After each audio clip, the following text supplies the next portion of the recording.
Brothers లో ఆషాఢం KG sale మళ్ళీ మొదలైంది. మరెన్నో క్రేజీ ఆఫర్స్ ఖైదీ చేయండి ఆర్ఎస్ బ్రదర్స్.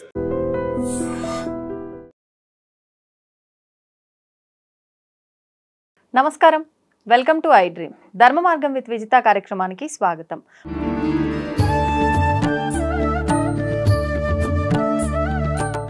నమస్కారం అండి.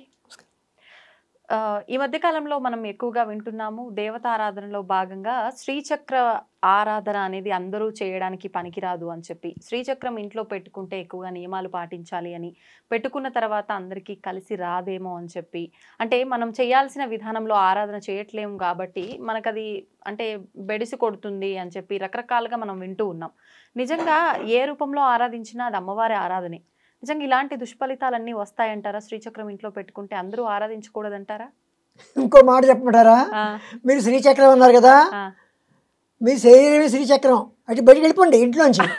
అంతే అంటారు. శ్రీచక్రం అనేది మనం చెప్పుకుందాం, కాకపోతే ఎందుకు చెప్తున్నానంటే ఈ శరీరమే శ్రీచక్రం ఒకటి. రెండవది ఏమిటంటే శ్రీమన్నగరము, శ్రీమన్నగర నాయిక అమ్మవారిని 56వ నామంలో, లలితా సహస్రనామంలో శ్రీమన్నగర నాయిక అన్నాం.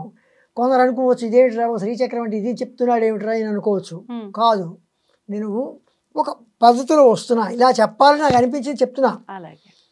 మన శరీరమే శ్రీచక్రము అంటే శ్రీచక్రం ఇంట్లో పెట్టుకోవచ్చా, ఇంట్లో పెట్టుకోకూడదా అంటే ఎన్ని శ్రీచక్రాలు అలా బయటకు వెళ్ళిపోతాయి, అది ఒకటి. తర్వాత శ్రీమన్నగరము, అమ్మవారే శ్రీమన్నగరం అంటే అమ్మవారే, అమ్మవారు ఎక్కడ ఉంటే అక్కడే, అమ్మవారు ఉన్న ప్రదేశమే శ్రీమన్నగరం. ఈ శ్రీచక్రం ఈ శరీరంలో ఉంది కనుక ఈ శరీరమే శ్రీచక్రము, ఎందుకంటే ఒక పరమాత్మ రూపంలో ఉంది కనుక శ్రీచక్రము, ఈ శరీరమే శ్రీచక్రము. అంటే ఇది ఒక ఇది నేను ఇంకొక వేరే చెప్తున్నాను. అద్వైతం అద్వైతం అంటే అద్వైతమే మరి ఇది. ఇదేంటి నేను అద్వైతం చెప్తున్నానండి, అర్థమైంది కదా. ఇప్పుడు ఏంటంటే శ్రీచక్రము అంటే ఇది మనం చెప్పుకుంటున్నాం, కాకపోతే అమ్మవారు ఎక్కడ ఉందో అదే శ్రీచక్రము. కానీ మనకి చెప్పినది ఏమిటంటే శరీరమే శ్రీచక్రం అనేది ఎందుకో తర్వాత చెప్తా. ఎన్నో యంత్రాలు ఉన్నాయి, ప్రతి దేవతకు ఒక యంత్రం ఉంది, కానీ ఇది యంత్రరాజం, శ్రీచక్ర యంత్రరాజము అని కూడా అంటారు. అంటే అన్ని యంత్రాల కన్నా ఇది గొప్ప యంత్రము. ఈ గొప్ప యంత్రంలో 9 ఆవరణలు ఉన్నాయి అన్నారు. 9 ఆవరణలో 9వ ఆవరణలో త్రికోణం రూపంలో ఉంది అమ్మవారు, మధ్యన బిందు రూపంలో పరమేశ్వరుడు ఉన్నాడు. ఆ పరమేశ్వరుని చెంత ఉంది కనుక ఆ త్రికోణ రూపంలో ఉన్న ఈ మొత్తం ఇది 9 ఆవరణలు కలిగి శ్రీచక్రము. ఈ శ్రీచక్రాన్ని మామూలుగా మేరు ప్రస్థారము అని ఒకటి ఉంది, భూప్రస్థారం, మేరు ప్రస్థారం. భూప్రస్థారం అంటే ఏంటి? మామూలుగా ఒక ప్రింట్, ఒక రేఖాచిత్రం. ఆ రేఖాచిత్రం అదేమిటి? 5 త్రిభుజాలు నిమ్నంగాను, 4 త్రిభుజాలు ఊర్ధ్వంగాను ఉంటాయి. అంటే ఏంటి?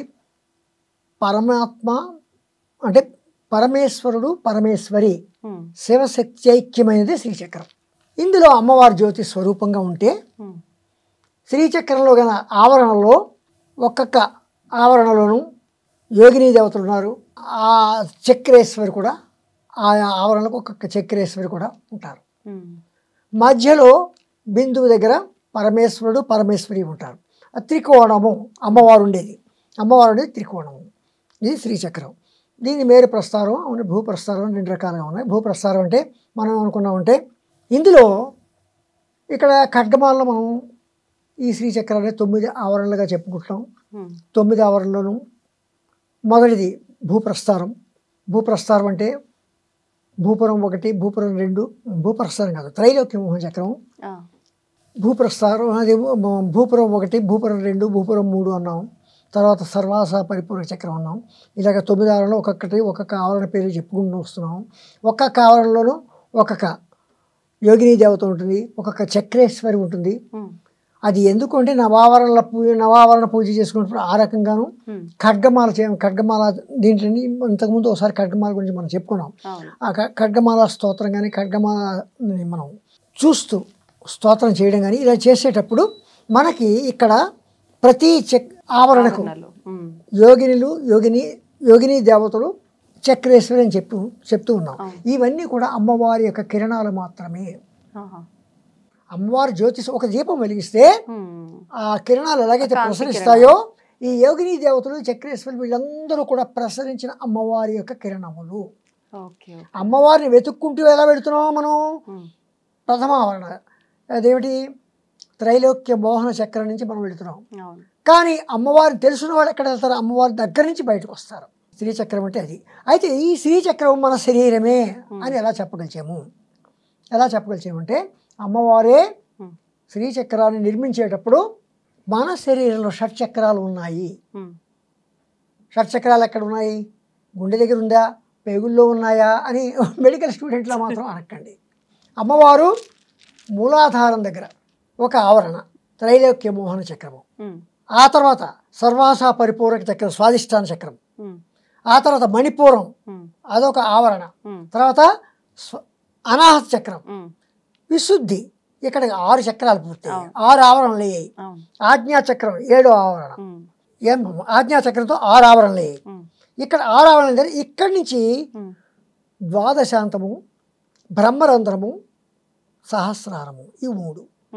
ఇవి 6 ఇక్కడ మూలాధారము, స్వాదిష్టానము, మణిపూరము, అనాహతము, విశుద్ధి, ఆజ్ఞ, తర్వాత ద్వాదశాంతము, తర్వాత బ్రహ్మరంధ్రం, మూలాధారము.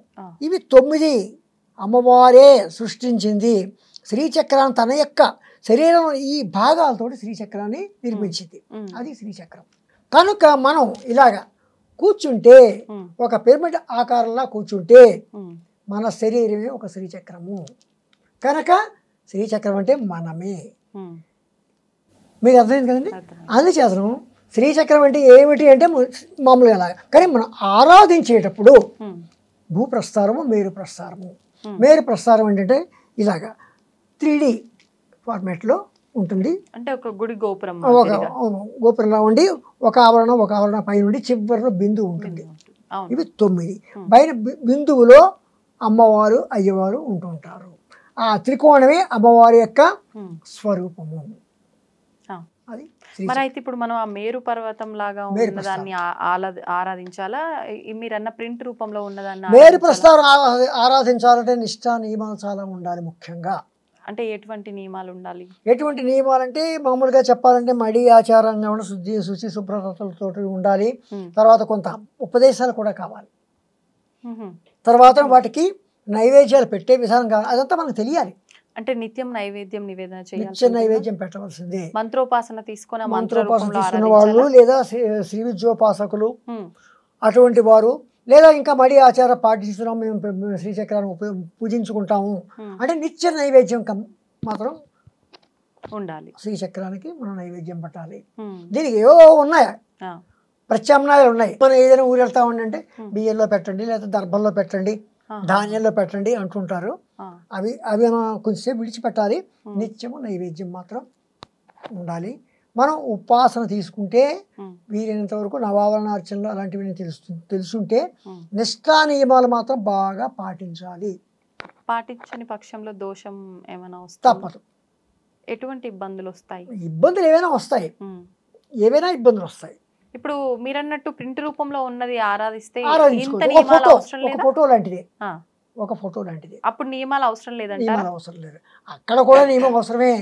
ఏ బట్టతో పెడితే ఆ బట్టతో అక్కడ కూర్చోం కదా. దేవుడి దగ్గర పెడితే ఏ బట్టతో ఆ బట్టతో కూర్చోం.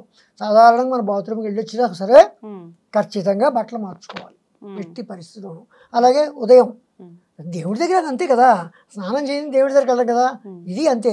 అంటే మనం నిత్యము నిత్య దీపారాధనకు పాటించే నియమాలు పాటిస్తే సరిపోతుంది యంత్ర రూపంలో ఉన్న శ్రీచక్రం. కానీ మేరు ప్రస్థానానికి మాత్రం ఖచ్చితంగా నైవేద్యం పెట్టాలి.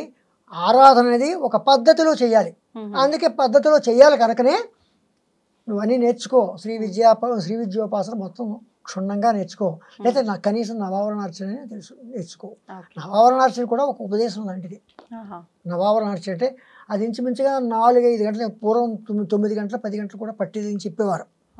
ఇప్పుడు 4-5 గంటలు అంటే దానికి కూడా చేస్తున్నారు. బాగా బాగా బాగా ప్రాక్టీస్ ఉన్నవారైతే ఆ, 4-5 గంటలు బాగా బా 4-5 గంటలు ఖచ్చితంగా జరుగుతుంది.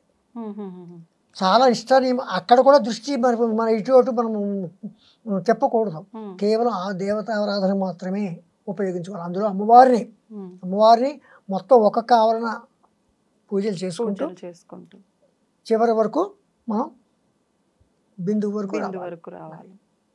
అంటే ఒక్కొక్క ఆవరణ నాకు తెలిసి ఒక అరగంట పైన పడుతుందేమో, 4 గంటలు అంటే. దానికి ఏవో క్రమాలు ఉన్నాయి, ఆ క్రమాల పద్ధతి ప్రకారం చేస్తారు. ఓకే, ధన్యవాదాలండి. తవ్వండి, తవ్వుతున్న శివలింగం సరే దాన్ని అట్లా కప్పేసేయండి, చూపించదండి. Krishna is there. మూర్తి పూజ కాదు, సాక్షాత్ బ్రజేంద్ర నందన భగవాన్ ఉన్నారు మూర్తిలో. ఏమీ ఆశించకుండా ఆరాధించే వాళ్ళు కూడా ఉన్నారా ప్రభుజీ? నిజమైన భక్తి అంటే మనకు తెలియదు కాబట్టి